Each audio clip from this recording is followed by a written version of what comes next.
Imagine a country you could walk completely across in about 50 minutes. Right, basically a stroll. Yeah, just a stroll. Now, I want you to imagine that within that tiny, highly walkable space, almost everyone lives to be 90 years old. Unbelievable. The unemployment rate, well, it effectively doesn't exist. The average wealth is just staggering. And here's the real kicker for you listening.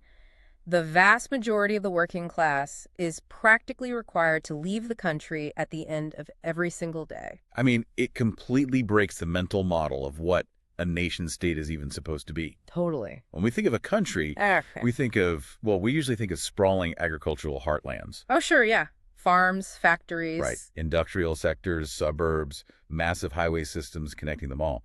But this data set we are looking at today, it just forces us to throw all of those assumptions right out the window. And for you listening, that is exactly our mission today. We've been handed this deeply fascinating, incredibly rigorous presentation deck to unpack. It is a stunning piece of work, honestly. It really is. It's a 15-slide academic analysis, and it's centered entirely on a single microscopic anomaly on the world map, the Principality of Monaco.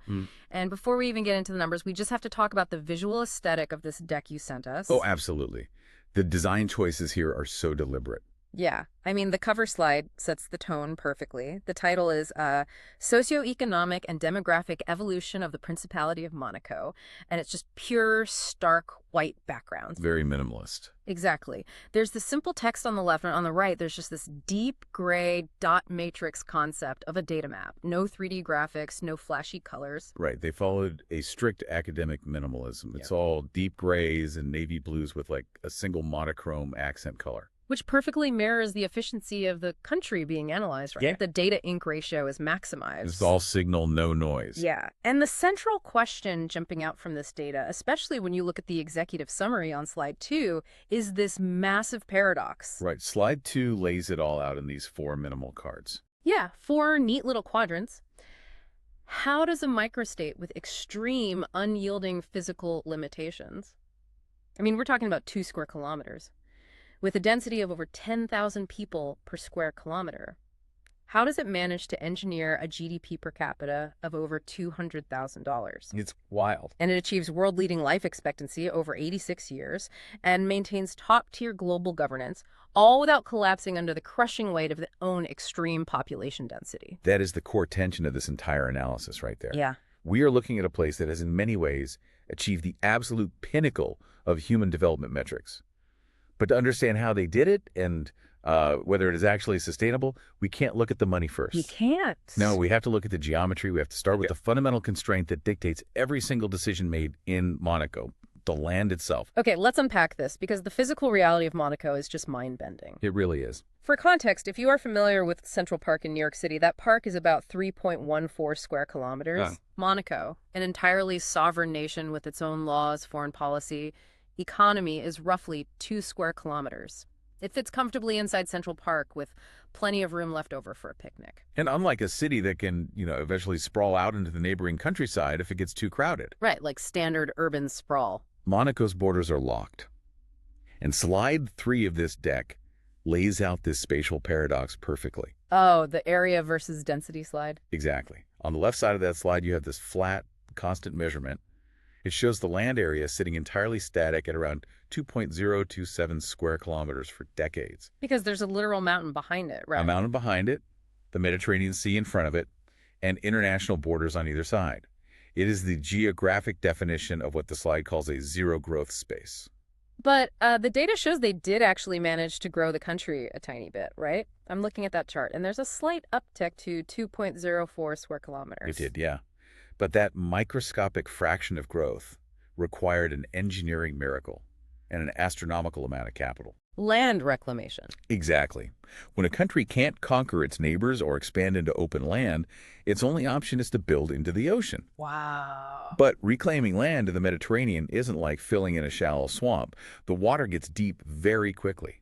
So you're talking about sinking massive concrete caissons, importing millions of tons of specialized sand, and carefully relocating fragile marine ecosystems to comply with environmental standards, all before you can even think about laying a foundation. Which means The cost per square meter of that new land is just eye-watering. You wouldn't go through all that trouble just to build like a public park or a standard apartment building. No, absolutely not. That new land has to generate an immense return on investment immediately. Right. And that extreme cost of expansion brings us to the line chart on the right side of slide 3, the density load. The numerator. Yes. If the denominator, the land, is essentially frozen at 2 square kilometers, what's happening to the population? Well, the line chart shows it skyrocketing. The designer actually put a little arrow pointing up the curve to emphasize it. Historically, we see a density of roughly 10,000 people per square kilometer, which, by the way, is already a very densely packed urban environment. Sure. But the recent data highlights an astounding peak. The slide actually circles this specific number with a dashed line. It pushes past 16,000 and approaches 16,920 people per square kilometer. That is just, imagine you're at a strictly VIP nightclub. Okay, I like this. The music is great, the drinks are flowing, but the owners absolutely refuse to expand the dance floor. Right. Yet every single hour they keep letting more people through the door. At a certain point, it stops being a party and starts being a hazard. If you pack 16,000 to 19,000 people into a single square kilometer, aren't they basically living in a luxury pressure cooker? It is a phenomenal amount of pressure. And it forces us to ask what happens to the systemic architecture of a society under that kind of density. Yeah, how does it not break? Well, if you try to push that many people per square kilometer in almost any standard city around the world, you trigger systemic stress. Like infrastructure failures. Exactly. Yeah. You see the power grid buckle during the summer. You see the water pressure drop in high rises. Waste management becomes a nightmare. Traffic grinds to an absolute halt. You see a severe drop in the overall standard of living. Because the infrastructure literally bursts under the strain. Yeah. Human beings take up space.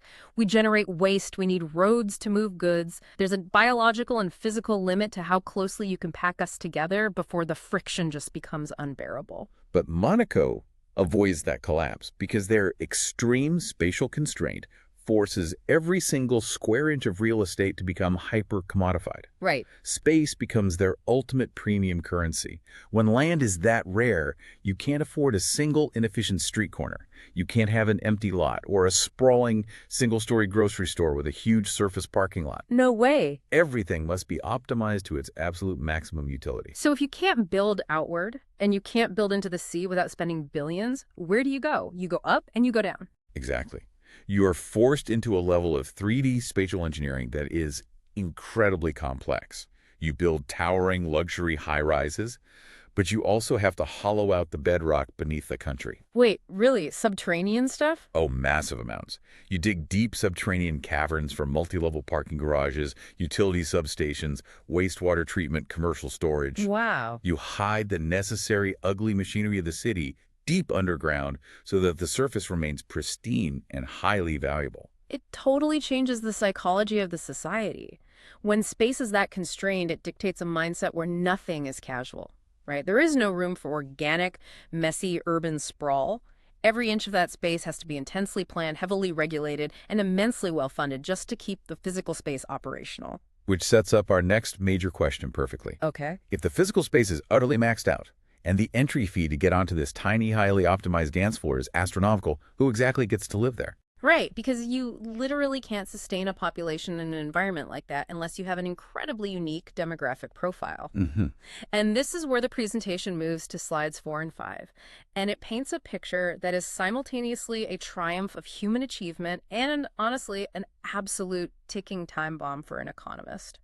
Let's start with the triumph, because the life expectancy data we're looking at on slide 5 is genuinely staggering. It's a testament to what happens when you combine infinite capital with a hyper-controlled environment. The numbers look like a typo. They use this cool dumbbell plot to show it. The 2D dumbbell chart. Yeah, we are talking about an overall birth life expectancy steadily climbing from an already high 71.8 years to 86.3 years. But when you look at that dumbbell plot and break it down by gender, this massive chasm emerges. There's a two-way arrow pointing out a gap of about 4 years. The gender gap is stark. Females in Monaco reach an incredible average life expectancy of 89.5 years. Let that sink in for a second. The average woman born there is expected to essentially reach her 90s. Unbelievable. Males have historically trailed far behind, starting at 67.6 years in the older data. but they have been rapidly catching up over the decades, jumping to 84.4 years recently. So there's this persistent 4-year gap between men and women. What does a society even look like when a massive portion of its population is composed of women in their late 80s and early 90s? The social fabric of that community must be entirely unique. It creates a fundamentally different societal rhythm. You have a highly visible, highly active population of very elderly residents. Yeah. But what's fascinating here is that getting your population to live to 90 is a double-edged sword. How so? Because they have essentially hacked human biology and conquered early mortality through wealth and healthcare, they have triggered a massive structural reversal in their population pyramid. This is the time bomb I was talking about. Slide 4 shows this with a stacked area chart. And when you look at the demographic trends over the last 50 years, a terrifying reality emerges for whoever has to balance the state budget. Let's talk about the dependency ratio. For those listening who might not be familiar with that term, think of the economy like a wagon. Okay. The dependency ratio measures the people who are riding in the wagon children and the elderly compared to the working age people who are actually pulling the wagon. That is the perfect analogy. And in a healthy, growing economy, you want a broad base of young working age people pulling a relatively small number of dependents. Right. But Monaco is the visualization of a success disaster. On that stacked area chart, there's a red arrow pointing out the steep upward curve of the elderly dependency ratio. It has violently spiked.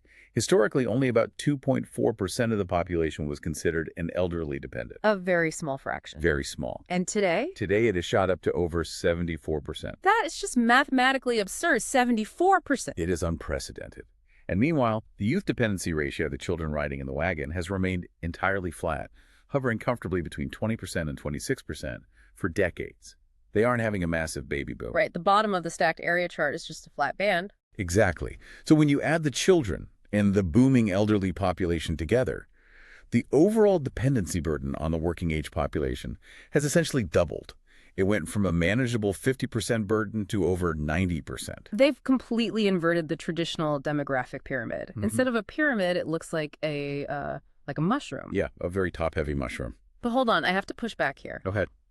If 74% of the population is dependent elderly, and the total dependency burden is over 90%, who is actually pulling the wagon? A fantastic question. I mean, think about the sheer amount of labor required to maintain a hyperdense luxury microstate. Who is pouring the artisanal coffee? Who is running the financial clearinghouses? Who is maintaining the electrical grid, scrubbing the yachts, keeping this incredibly complex infrastructure from collapsing? It's like booking a ticket on a luxury cruise ship, getting out into the middle of the ocean, and realizing that absolutely all the passengers are 85-year-old retirees. Right. The ship can't sail itself. The crew has to be hiding somewhere. The mystery of the hidden crew is one of the most brilliant structural features of Monaco. We're going to solve exactly how they manage that when we look at their statistical anomalies later in the deck. I can't wait. But before we get to the workers, just consider the sheer financial weight of a society composed primarily of octogenarians. Oh, the burn rate must be unbelievable. It is. The healthcare costs of keeping an aging population healthy, the pension obligations, the sheer expense of maintaining a premium, frictionless quality of life for people living into their 90s. Yeah. You literally cannot sustain a demographic profile like that unless you have an infinite money glitch. A normal nation would go bankrupt under the weight of that healthcare burden in a matter of years. Which brings us to the engine of the principality on slide 6. How do they pay for it?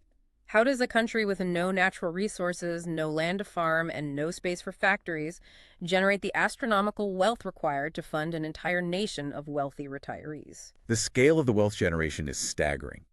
Slide 6 uses a single, thick line chart with arrow bands to show the GDP per capita, and it leads from roughly $12,000 historically to a peak of over $200,000 in current U.S. dollars. $200,000 per person every single year. Yes. That is magnitudes higher than almost any standard developed nation on Earth. But the true revelation isn't just the amount of money, it is exactly how they make it. Slide 7 breaks down their industrial structure using this really stark 2D tree map. Oh, I love a tree map. It's incredibly effective here. Yeah. The visual impact of the numbers is jarring. There is a startling, almost absolute lack of economic diversity. Yeah, I want you listening to imagine a pie chart or a tree map of a normal country's economy. You have a slice for farming, a slice for manufacturing, a slice for tech, a slice for retail. Right. Monaco's tree map is basically just one giant solid block of deep navy blue. Because agriculture in Monaco is precisely 0%. There is exactly 0 square kilometers of agricultural land, and it generates 0 agricultural value added to the economy. The tree map doesn't even have a color for it. Which makes total logical sense. If you have real estate that is valued at, what, $100,000 per square meter, you are not going to waste that dirt growing tomatoes or raising chickens. No, the opportunity cost of a farm in Monaco is a billionaire's penthouse. Exactly. And industry, which includes manufacturing and large-scale construction, is virtually non-existent in the grand scheme. The tree map shows it faded out in light gray. It generates around $1.4 billion, which sounds like a lot until you look at the rest of the board. Right. Because services dominate with absolute totality, that giant navy blue block. The service sector generates over $9.7 billion and drives more than 95% of the economic value added in the entire country. The slide actually bolds that text, over 95%. So what does this all mean in practical terms? When we say services, we aren't just talking about dry cleaners and restaurants. Yeah. We're talking about high finance, family wealth management offices, elite luxury tourism, corporate consulting, high-end retail. What you are looking at is the textbook definition of hyperspecialization.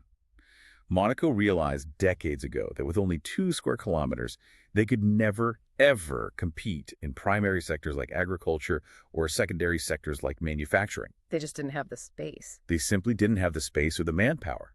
So they made a radical decision. They completely abandoned them. They optimized every single inch of their sovereign territory entirely for high-value services. And I have to ask this. Isn't this the economic equivalent of walking into the famous Monte Carlo casino and putting literally all of your chips on a single number? That's one way to look at it, sure. Because if the global service sector takes a hit, or if international banking regulations suddenly shift, Monaco has absolutely zero backup plan. They don't have domestic food production to fall back on. They don't have factories making tangible goods.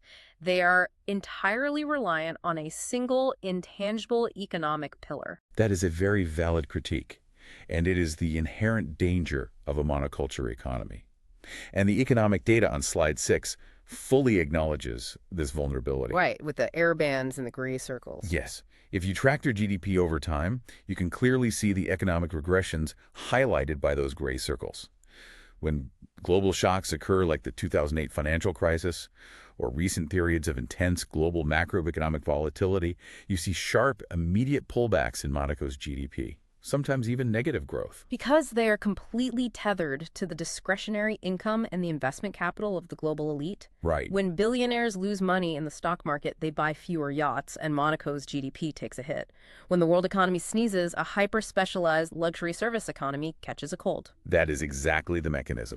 But, and this is a massive but, the slide also explicitly points out with a thin, solid line annotation that despite these sharp short-term shocks, the long-term wealth moat remains violently upward. They always bounce back, and they bounce back higher. why is that? How do they recover so consistently when they have no underlying physical industry to stabilize them? Because they have tied their fate to the structural realities of global wealth inequality. Oh. As long as global wealth continues to concentrate at the top, as long as the number of ultra-high net worth individuals continues to grow worldwide, there will be a continuous, steady, and frankly desperate stream of capital seeking tax-friendly, highly stable service hubs. They aren't just selling a financial service. They are selling a sovereign safe haven for capital. Exactly. Their hyper-specialization is a feature, not a bug, as long as the broader global macroeconomic environment continues to produce billionaires. They have positioned themselves as the ultimate gated community for global wealth. It's a fascinating high-stakes gamble, and so far, the house is winning. Without a doubt. So we've established the massive fire hose of wealth generated by this complete service monoculture.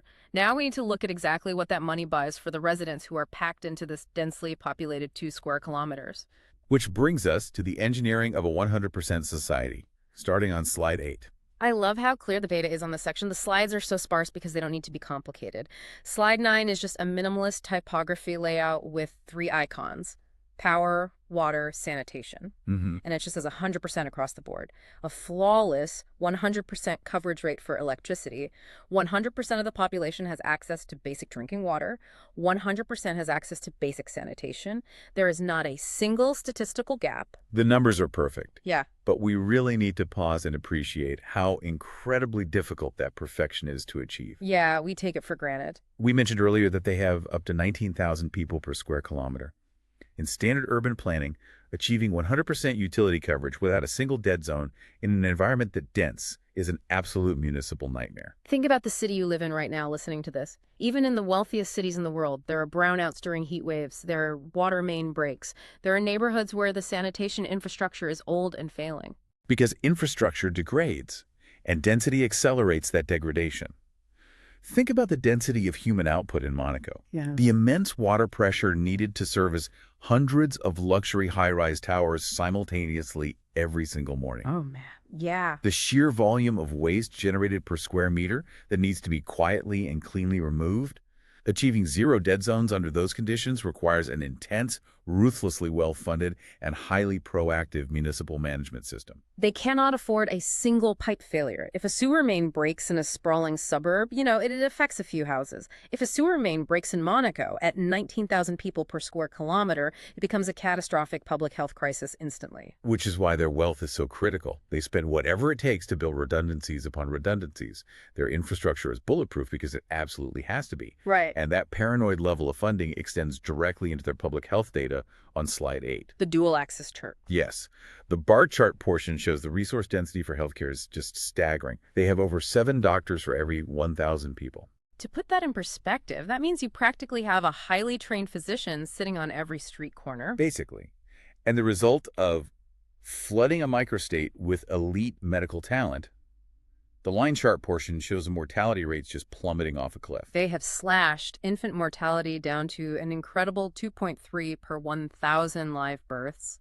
Under 5 mortality is down to 2.7, and maternal mortality is virtually zero year after year after year. The slide actually has a dashed downward arrow at the tail of that curve with a note that says, approaching biological limits. Wow. Which is a profound, almost chilling statement in an academic presentation. It means they have engineered an environment so resource-dense, so carefully monitored, and so hyper-funded that they have effectively eliminated almost all preventable deaths. If a medical emergency happens in Monaco, the distance to world-class care is measured in meters, not miles. Exactly. The financial barrier to entry is eliminated by the immense wealth of the state and the individuals. They have literally bought their way out of preventable human tragedy. It is the ultimate luxury, right? The purchase of time and survival.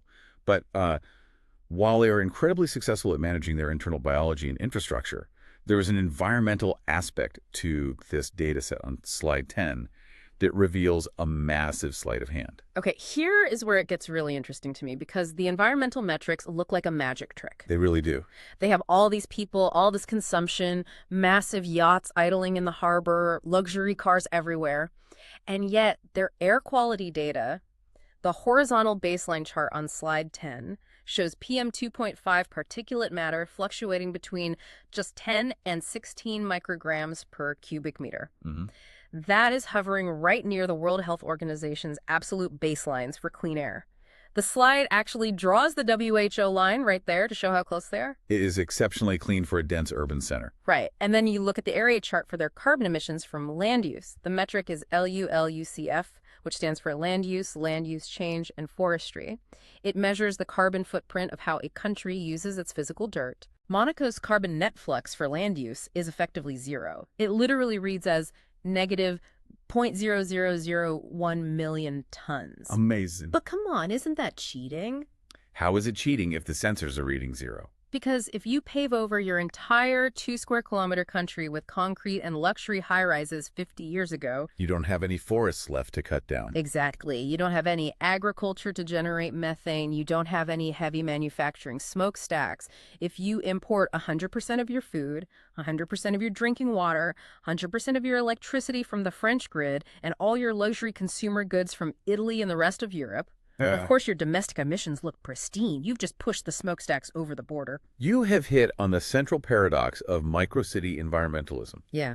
Is Monaco a genuine, scalable model for sustainable, dense urban living? Or are they simply a master exporter of their true environmental costs? It's an accounting trick. The carbon accounting is strictly territorial. So internally, inside the borders, the air is clean, the streets are spotless, and the carbon footprint of their land use is non-existent. Right. But the actual footprint of a Monaco resident's lifestyle, the fuel for the super yachts, the imported truffles flown in daily, the private jets landing in nearby Nice, the high-end retail supply chains, that massive environmental cost is being borne by the global system, not the local geography. It's the ultimate NMBY, not in my backyard, except their backyard is a sovereign international border. They have curated a perfect biosphere by outsourcing the messy, dirty realities of human consumption to everyone else. They have achieved environmental perfection through externalization. And this absolute reliance on the outside world isn't just true for their environmental statistics. It is the core mechanism that completely breaks their demographic and educational statistics as well. Which brings us to the statistical glitches in the data on slide 11 and finally solves our luxury cruise ship mystery from earlier. The missing true. Yes, we need to answer the question. If the country is full of 90-year-old retirees, who is actually doing the work? The clue is in their education data. When you look at the bar chart for primary school graduation rates, the numbers literally make no mathematical sense. Not at all. They consistently exceed 100%. And in one recent year, the primary graduation rate peaked at a bizarre 152%. You cannot mathematically have 152% of your children graduate unless you are somehow importing children. Which, statistically speaking, they are. The presentation actually includes a text box with a solid line pointing to the data, explaining that this massive numerical glitch happens because the denominator of the base population of children expected to go to school is based on Monaco's actual residents. Right. But the numerator, the children who are actually enrolling and graduating from their 11-year compulsory system, includes the children of cross-border workers. The shadow population. Precisely. Remember how we said the working class essentially leaves at night? Mm-hmm. There are tens of thousands of people who commute into Monaco every single day from neighboring towns in France and Italy. I want to paint a picture of what this looks like because the logistics of this are wild. Every single morning, a tidal wave of humanity hits the borders of this 2-square-kilometer country. The trains are packed. The roads leading in from the French Riviera are choked with traffic. The daytime population of Monaco essentially doubles as the workforce arrives. They are the ones pouring the coffee, staffing the banks, managing the subterranean infrastructure, teaching in the schools, and maintaining the yachts. Yeah. They work in Monaco. Their children often attend those world-class schools in Monaco, and they utilize the hyper-connected digital infrastructure. Oh, speaking of the digital infrastructure, slide 12 shows the connectivity numbers, and they are off the charts. It's a stepped line chart. They have well over 100 mobile cellular subscriptions for every 100 people. There's a solid dot marking where it breaks the 100 mark, which means everyone has a phone, and many people, probably those commuters, have multiple devices pinging the towers. Their fixed broadband is steadily over 55 subscriptions per 100 people. The place is a digital fortress. It is entirely blanketed in connectivity. But the key to the commuter workforce is that at the end of the day, when the shifts are over, they leave. They cross the border and go back to sleep in France or Italy. So the terrifying 74% elderly dependency ratio we talked about earlier, that is completely mathematically true for the resident passport holding or residency holding population of Monaco. Right. But the actual functional workforce of the country, the people pulling the wagon, aren't even in the demographic data because they go home to another country at 5 p.m. Yes. Monaco relies on a massive daily tidal wave of commuting labor to keep its societal machine running. They have essentially outsourced their entire working class and middle class residential needs. Think of the massive advantage that provides. Monaco does not have to sacrifice its premium real estate to build affordable housing for 50,000 workers. They lose billions. Exactly. They don't have to build sprawling suburbs. They just provide the jobs and let France provide the housing. That is absolutely wild. It's less like a traditional country and more like a massive, highly exclusive corporate campus masquerading as a sovereign state. That's a great way to put it.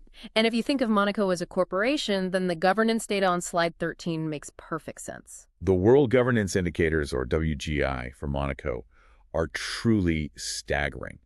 Whether you look at it as a radar chart or a multi-column bar chart, they sit at the very pinnacle of institutional stability globally. We are talking about political stability and absence of violence sitting consistently in the 95th to 99th percentile globally. Incredible. Control of corruption is incredibly tight, ranking in the top 10% of the world, easily sitting in the 75th to 94th percentiles, and the rule of law is continuously above the 90th percentile. If we connect this governance data to the broader economic picture, we find the true bedrock of the entire Monegasque experiment. Right. The slide actually has a conclusion box on the right that points out a direct causal link here. Strong rule of law and unshakable political stability are the absolute cornerstones guaranteeing the attractiveness of their high net worth service sector. It's exactly what we were talking about earlier with the wealth moat. If you are a billionaire, you don't just move your assets to Monaco for the Mediterranean weather or the casinos. You can get good weather in Greece or Spain. Exactly. You buy into the absolute, unshakable political stability. You are buying the guarantee that the rules of the game will not change overnight. You are buying the guarantee of low corruption so your assets are safe. You are buying institutional predictability. Capital is inherently cowardly. It flees from uncertainty, from volatile elections, from sudden tax shifts. Monaco has constructed an institutional environment that is as safe, sterile, and predictable as their medical facilities. The government functions with the precision of a high-end concierge service. It's like they aren't just governing a nation-state. They're acting as the elite property managers for a luxury fortress. The rule of law isn't just a moral or philosophical good in Monaco. It's quite literally their primary export product. They are selling governance. That is a very cynical but structurally accurate way to view it. They are monetizing their sovereignty by offering optimal governance as a service to global wealth. And when you put all of these pieces together, you start to see the entire machinery of the country. Which brings us perfectly to the synthesis of this entire deep dive on slide 14. Pulling all these isolated, incredible data points together reveals the master blueprint of the principality. The Monaco model. Yeah, the Monaco model. And slide 14 maps this out with a beautiful system loop diagram.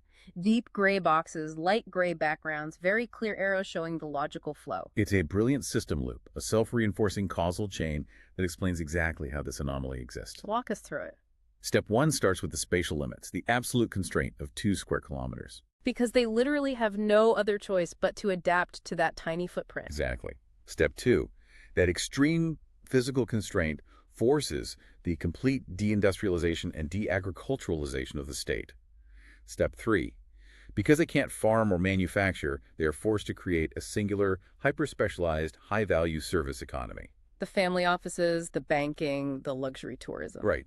Step 4, that elite service economy generates massive, unprecedented wealth, the $200,000 plus GDP per capita. Step 5, that fire hose of wealth is used to fund peak healthcare, comprehensive welfare, and flawless infrastructure, resulting in those biological limits of low mortality and extreme lifespan. The nearly 90-year life expectancy and the zero maternal mortality. Yes.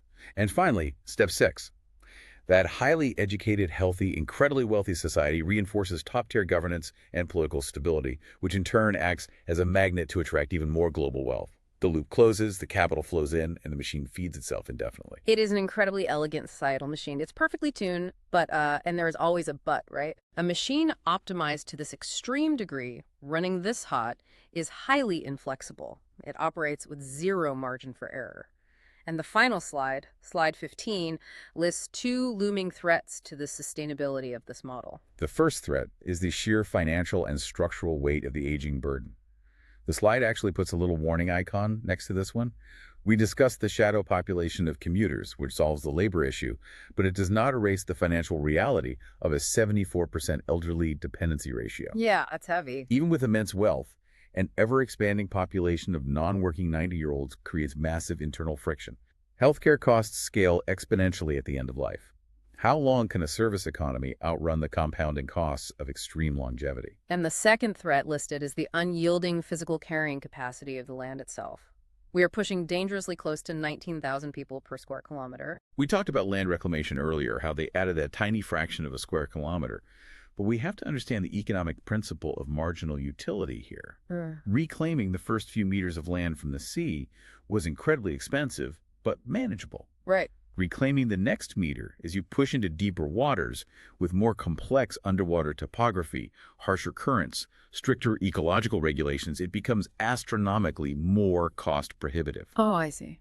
Eventually, the sheer engineering cost to build new land will exceed the value of the luxury real estate you can build on top of it. So the dance floor genuinely cannot grow anymore, no matter how many billions of dollars you throw at the Mediterranean Sea. Precisely. If you optimize a race car to run at exactly 200 miles an hour on a perfectly smooth, straight track, any tiny pebble will absolutely destroy the engine. With a population that just keeps living longer and literally zero physical room to expand outward, are we watching an economic miracle? Or are we watching a civilization playing a very slow, very expensive game of spatial Jenga? That is the defining tension of Monaco's future. Every single block they pull out and place on top makes the tower taller, wealthier, and more precarious. Yeah. It raises the question of whether the Monaco model can even be sustained long-term, let alone exported. You see tech billionaires today talking about building floating cities or chartering ultra-dense tech hubs in developing nations. They are looking at this exact data set and essentially trying to replicate this closed loop of optimized governance and high net worth concentration. But does it work without the specific history of Monaco? I mean, does it require the geographical and cultural luck of being nestled beautifully on the French Riviera, protected implicitly by the French military, and grandfathered into highly specific European tax structures? Almost certainly. You cannot simply build an artificial island in international waters, declare it a tax haven, and expect to achieve 89-year life expectancies, 100% infrastructure coverage, and 99th percentile political stability overnight. Monaco is the product of centuries of very specific geopolitical evolution meeting modern global capitalism. It has been a truly awe-inspiring journey through this macroeconomic analysis. We've watched how exactly 2 square kilometers of rocky coastline on the Mediterranean evolved through the sheer force of extreme optimization and the gravitational pull of global wealth into an unparalleled engine of longevity, extreme density, and capital. It really is a marvel. And to you, the listener who sent us this rigorously structured, deeply thought-provoking slide deck, thank you. Unpacking these minimalist charts has fundamentally changed how I think about the limits of borders, the flexibility of demographics, and the very definition of a successful state. It absolutely forces us to redefine what the term highly developed actually means in a globalized world. And I think that leads to a perfect final concept for you, the listener, to mull over as we wrap up this deep dive. Rain on us. We spent the last hour exploring exactly how Monaco has successfully outsourced its agriculture, its manufacturing, its environmental carbon footprint, and even its entire working-class population to its neighbors in order to achieve an absolute pristine perfection within its own borders. It raises a deeply provocative question for you to explore on your own. Is the ultimate mark of a highly developed society its ability to innovate and solve its own internal problems? Or is it simply its ability to afford to push those problems outside its walls?